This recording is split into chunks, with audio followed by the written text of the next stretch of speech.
Hey guys, another video. Today what we're going to talk about is your binder in your truck with all your paperwork in it, right? That you need for DOT when you get inspected or when you get pulled over or whatever the case may be. You have a binder, okay? A binder that looks like this, right? With everything in it. Right? Everything's in there. Your insurance, your UCR filings, your IFTA cab card, your insurance, your inspection, your annual inspections for your truck and trailer. If you're leased to a company, your lease agreement should be in there. If it's your own company, then all your filings should be in there, right? DOT will look at that. Now, a lot of people just don't have them, right? Yeah, some people have them and, just loose paper just floating around the truck somewhere. Oh, here you go, officer. Here you go. Here you go. You got to understand how that looks, right? And this isn't coming from me, right? This is coming from DOT officers that have pulled me over, that have told me and actually complimented me on how organized my paperwork is, right? So, just think if you were the officer and you were pulling somebody over, are you going to want somebody to give you a bunch of papers, all disorganized, or a book, and here you go.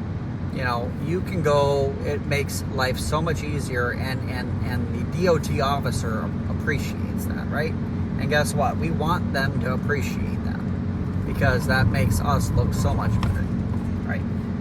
So you want to have all your paperwork in there, right? And you want to keep it in that truck every single time that you are running, right? And your logbooks, if you use Keep Trucking, which I highly recommend them. No, I don't make any money off of it. They're just a good company. Okay. I could give you a referral code if you want one. I actually I've only done that once. I don't care to. I can, but it doesn't matter to me, right?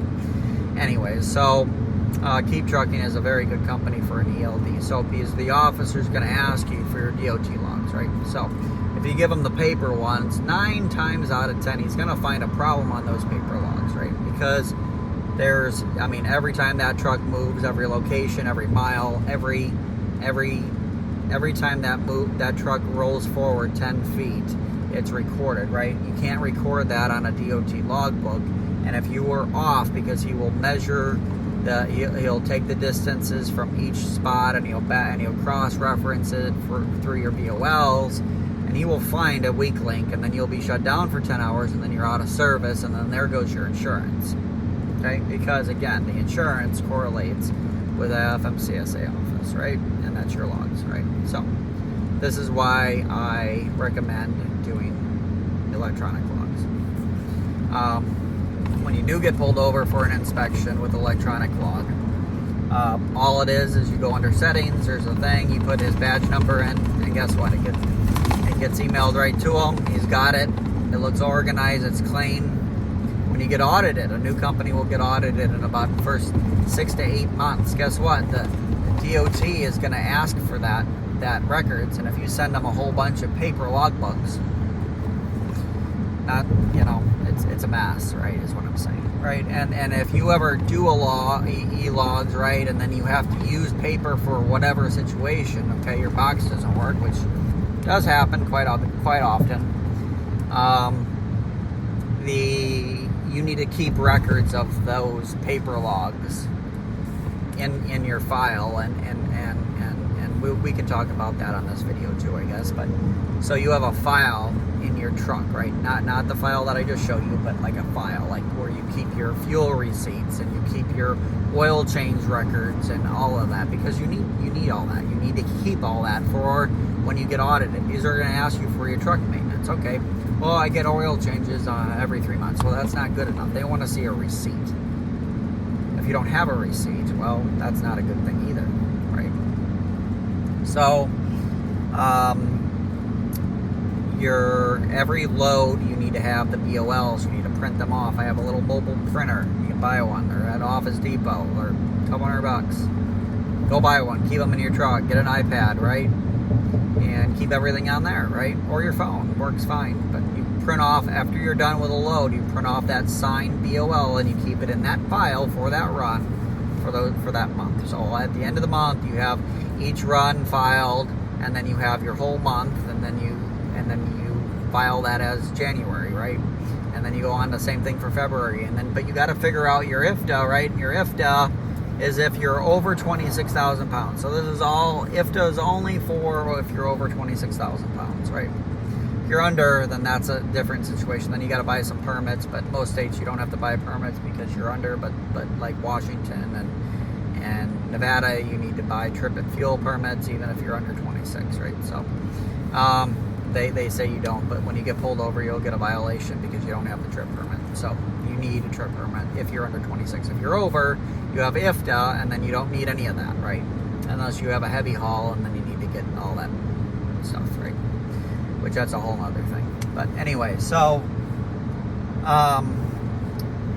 and then you can, guys ask, well, how much are you making, and all this other stuff, right? So you can find out if you do each load, each run, you balance it all out, how much is fuel, all that, right? And then you tally it all up, and then you're good, right? Typically, as a Hotshotter, even if the load, they go on there and say, this is another video, but I'll just briefly talk about this. You get $4 a mile or pays $3 a mile or whatever. Okay, great. That's not what you end up with, right? Not even close, right?